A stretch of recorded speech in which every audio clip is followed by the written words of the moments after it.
Hai teman-teman semua, selamat datang di NPB, Ngobrol Politik Bersama. Podcast yang ngebahas isu politik, tapi nggak bikin bosen tentunya.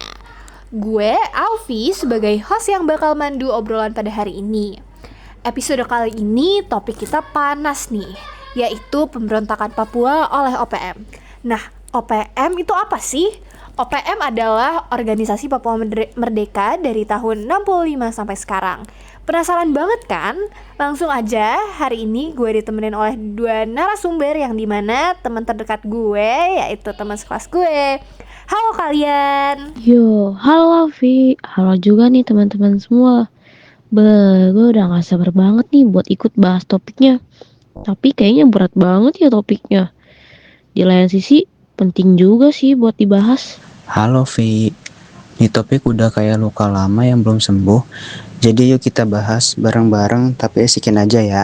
Oke, langsung aja deh. Bisa dijelasin gak kira-kira kronologi singkatnya?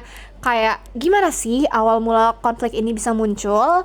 Bisa dong Vi, jadi gini nih ceritanya. Kejadian itu bermula dari tahun 69 nih kan. Waktu itu ada penentuan pendapatan rakyat atau biasa dikenal dengan PPRA.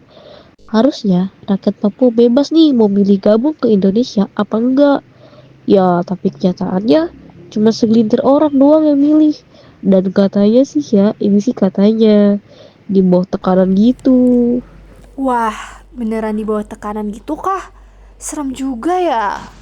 Yaps Vi, terus dari situ timbullah rasa kecewa masyarakat Papua. Akhirnya terbentuklah OPM alias Organisasi Papua Merdeka yang pengen lepas dari Indonesia dan bentuk negara sendiri. Konfliknya berlangsung sampai sekarang.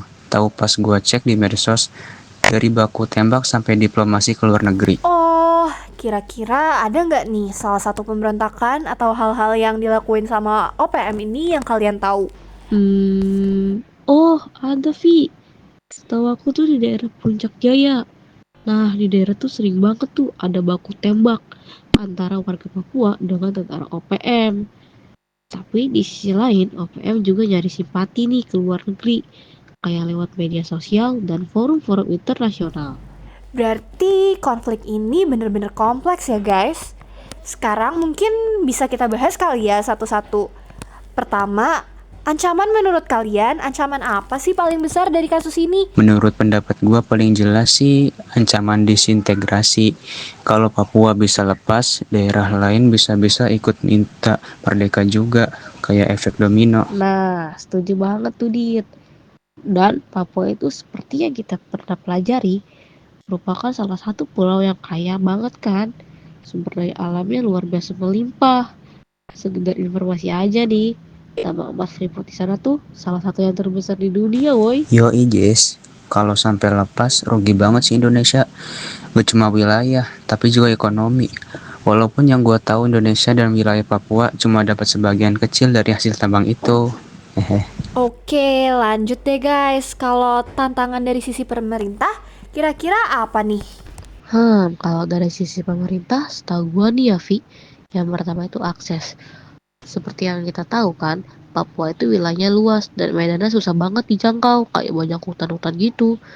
Belum lagi waktu itu pembangunan minim banget, kayak jalan-jalan belum sepenuhnya ada nih di Papua.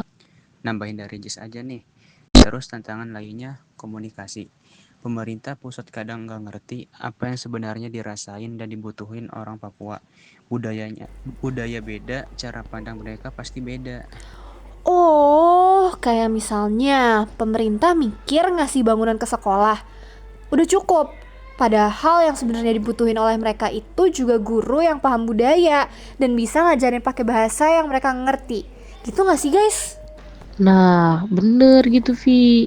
Terus, kalau hambatan buat nyelesain konflik ini, kenapa bisa susah banget ya? Bayangin, dari 1969 sampai sekarang loh. Ya gimana ya Vi? Pemerintah tuh sebenarnya kurang paham sih.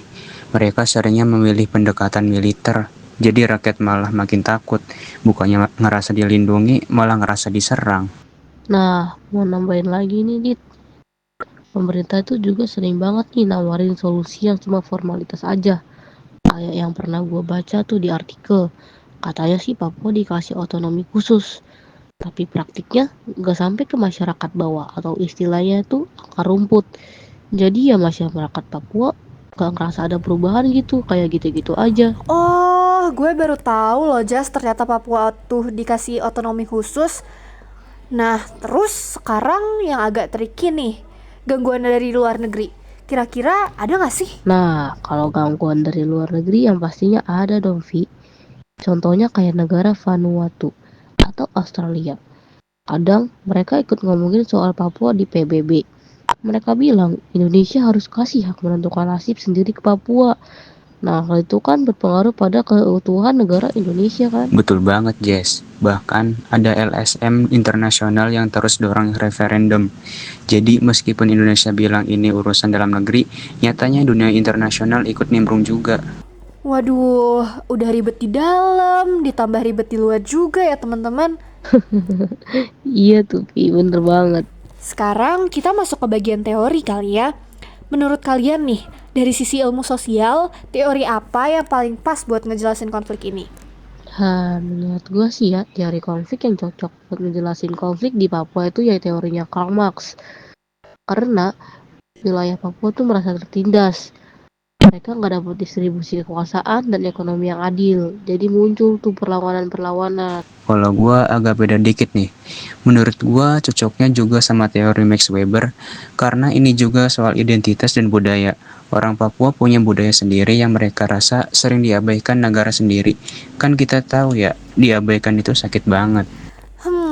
Berarti ini bukan cuma soal politik ya, tapi juga perasaan gak dianggap.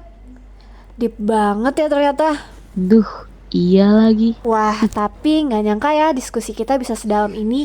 Gue tarik kesimpulan dari obrolan kita pagi hari ini bahwa konflik Papua bukan cuma soal merdeka atau enggak, tapi tentang keadilan, identitas, dan hak yang sama.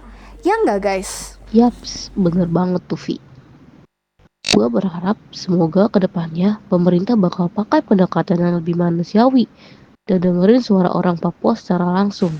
Tapi di lain sisi kita sebagai pelajar juga bisa kok ikut berkontribusi.